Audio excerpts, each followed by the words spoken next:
Hey, this is Jeff Rose, Good Financial Sense. Welcome, everybody. Right now, it is a few days after I've competed in the Urbanathlon up in Chicago.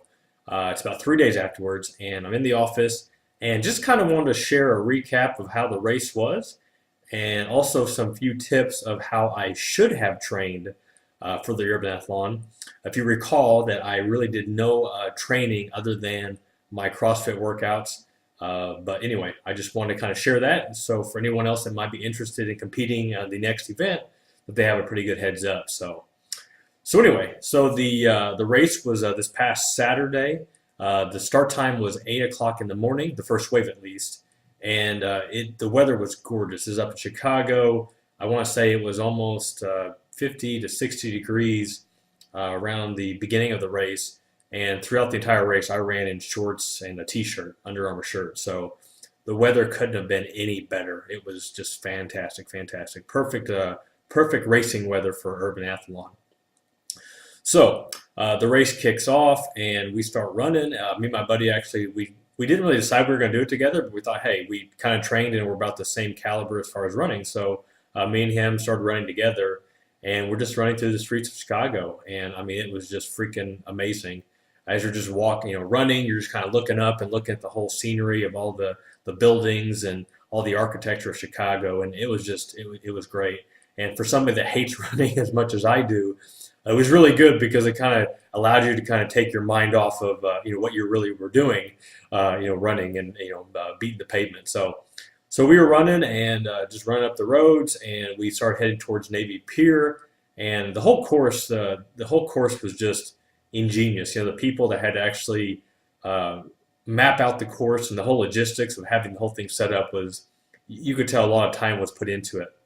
Because we're kind of running up a road, then all of a sudden we're crossing some bridge, and then we're turning right up kind of by Navy Pier, going down a service road, and then we turn around in some parking garage, some covered parking garage, and then we come out on the south side of the pier, which is kind of like the main boardwalk. And that was about the 2.5 mile stretch. And then we hit our first obstacle. This first obstacle, you had to scale like a big monster tire. It's really hard to remember every single obstacle because you were just so focused trying to get through it. But I remember scaling a big monster tire. Then you had to climb up a kind of a platform. And then you had to do kind of like a tire shuffle. And the first obstacle was fairly easy. It was actually a lot shorter than I thought it was. A lot shorter than the race map had shown. They had kind of had to show that the tire shuffling portion was like 4 times as long as it actually was. So I'm not sure what the reasoning on that was, but I didn't mind. So we hit that first obstacle and it was smooth. We're sailing along, everything's going good, and we then approached the second obstacle. I think we had to run another mile or so, and this one actually was pretty tough. You had to kind of scale. I'd say they're almost like 4-foot barriers, and just high enough where you had to climb over it or try to shoot over it. And they'd have like 3 in a row, so you had to scale 3, and then they had like these kind of like these policed barricades where you had to crawl under. So it's kind of like up down up down up down, and there was probably, I want to say, like 8 different transitions of that. 3 barricades and 2 police barriers. And it was good. I mean, it was good enough to get you winded. I mean, and after that point, we ran almost 3 miles. So I remember getting out there thinking, "Wow, okay, that's pretty legit." My heart rate's up, and let's get to it. So we finished that obstacle, and we started heading south down Lakeshore Drive, running right next to Lake Michigan. And I was initially kind of scared about this stretch because, once again, I hate running. I can't stress that enough, how much I hate running. And this particular stretch from obstacle 2 to obstacle 3 was I believe almost like 2.75 miles. Could be a little bit wrong, but I remember it was one of the longest stretches of just constant running. And I was just kind of worried that, I'd have to walk, or it just, I just couldn't handle it. And running right next to Lakeshore Drive and had the breeze coming off the lake, I mean, it was awesome. It was so cool. And, never once did we even walk. It just had a nice solid pace going. And the breeze and the weather definitely helped, and so it was cool. So then we approached the third obstacle, and I'm trying to remember everything, but I think the third obstacle they actually was supposed to be running up and down cars, and then you had like these really tall I don't think I could call them was like steeple chases, and that's probably the incorrect term, but they actually had to close off the cars because they were slippery and people were falling. And I think my wife was there taking pictures at that point in time, and she said that somebody actually fell through one of the back windshields, like completely busted it out, and was all cut up. And yeah, it just wasn't a good scene. I missed that, so by the time we got there, they actually closed off that portion. So you had to climb over. I want to say once again it was like eight. I don't know if eight is the magic number, but they were like these big steeple things that are about head level. So I mean, you had to climb up, get over, and and it was tough. And luckily, people were kind of helping each other out. The ones that were having struggle. And I know the first attempt, I had I not locked my foot in on one of the side braces, that I would have made it. I was coming back over, so I wedged my foot in there, which probably wasn't recommended because I could have maybe broken my foot. But anyway, I got through that first one, and then I kind of got the hang of it. So we finished that and started to keep going. And now I remember we ran a little bit, and then we went up through McCormick Place, and just basically just to go up the stairs and up on the outside deck, and then down some stairs and through a tunnel. And then they had like we were supposed to do like the military crawl under like a cargo net with some monkey bars.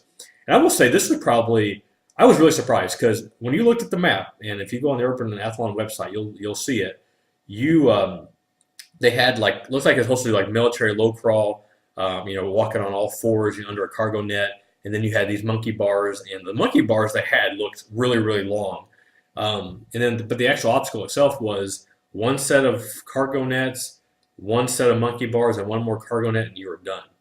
And I thought it was kind of weak personally. I was actually looking forward to the monkey bars. I thought it'd be kind of cool, and there was only like maybe 12 rungs on the monkey bar itself. I thought there'd be like 20, and like maybe four sets of those, and there was only one.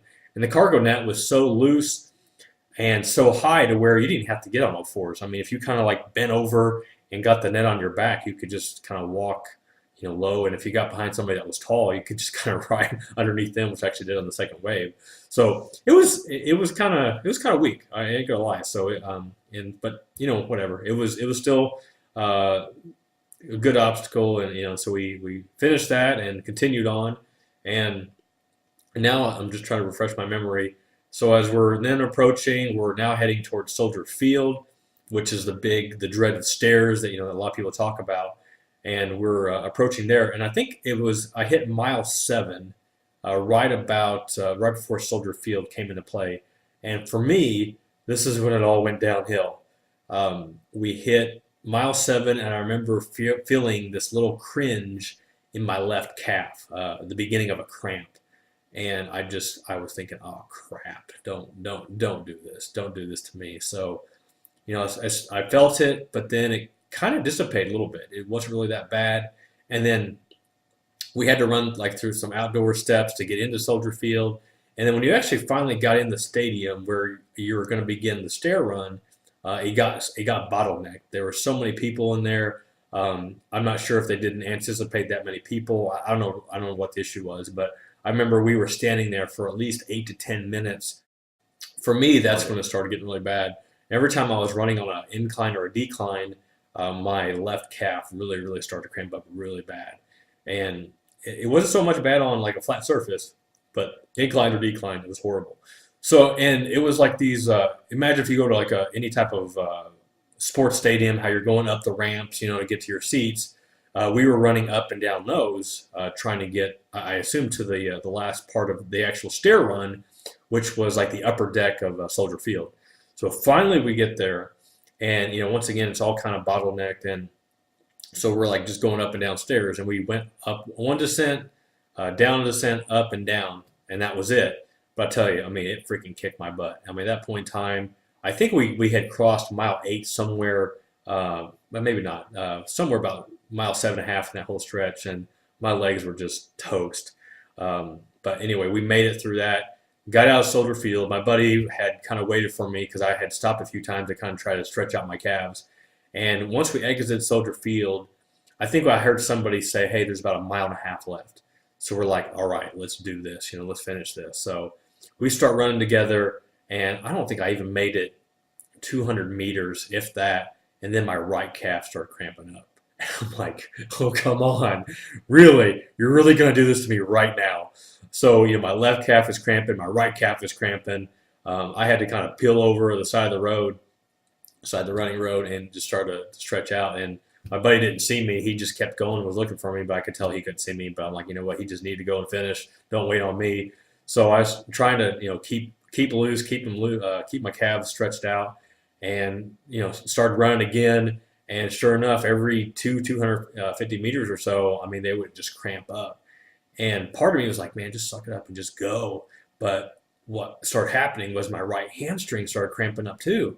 And in my mind, I'm thinking, man, if my hamstring cramps up, I'm done. Like, I'm done. Like, there's no more running. I'm going to have to freaking hobble my way to get there. And I think at this point in time, when I start feeling the hamstring go, I mean, I'm less than a mile from the finish. I mean, I'm so freaking close. And I'm just like, I got to finish. I got to finish.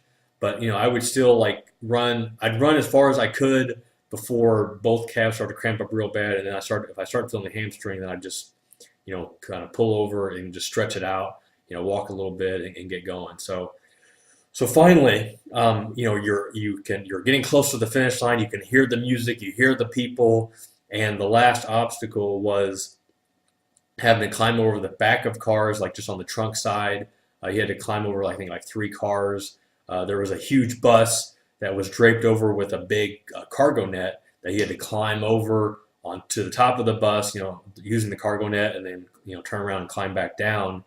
And then after that, there was the 8-foot wall, the last 8-foot wall that you had to scale. And once you cross that, you're home free.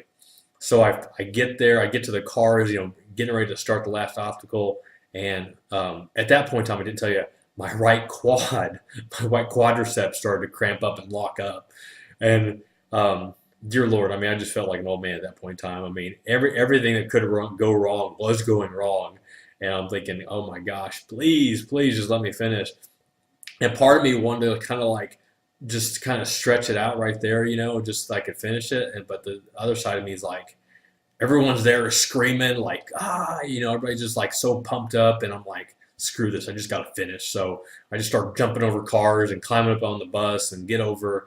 And at that point in time, I finished that, and I'm trying to like keep my quad, loose, and I'm trying to, jump over this wall, and finally I just said screw it and just did it and scaled it, with a lot easier than I thought I would be, and got over the wall, sprinted the finish line and crossed, and just felt so relieved that I finally did it, and I can't tell you how great of a feeling it was. And my wife was there at the end. She's like, "How you feeling?" I'm like, not good, not good at all. I'm hurting bad, and just standing there and trying to hydrate a little bit. And they had a racer food section where you could get bagels and bananas and Powerade Zero and everything you needed to rehydrate. And I'm chugging all that down, eating banana, trying to get the cramping to go away. And they also had like a stretching area where you could stand in line, and had kind of like massage tables where people would stretch you out. And I stood in line for maybe 15 minutes, and it was well worth it. I was so freaking tight. The guy even commented, "He's like, man, he's like, your hamstrings are really tight." I'm like, yeah, I know. I was cramping like a fool. So anyway, it was a blast. Anybody that's considering doing the Urbanathlon, I highly recommend it. It was one of the best things, one of the greatest accomplishments of my life, to do it and to finish it. And I know differently, I will run more prior to, and I will also run stairs. I will try to like run a mile or two, then run some stairs, and try to run a little bit after that.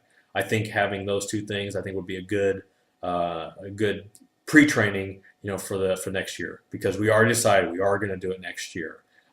If we could sign up today, I think we would have, but we made the commitment. We had a blast. It was just cool to get up to the city, just to kind of get away for a little bit, compete, and just give it everything we had. So if you're thinking about doing the Urbanathlon and you've got more questions, hit me up. Feel free to let me know. Just kind of want to give you a recap, just how it was and how fun it was. So hopefully, if you're thinking about doing it, make it a goal for next year, 2011 Urbanathlon Chicago. This is Jeff Rose, Good Financial Sense.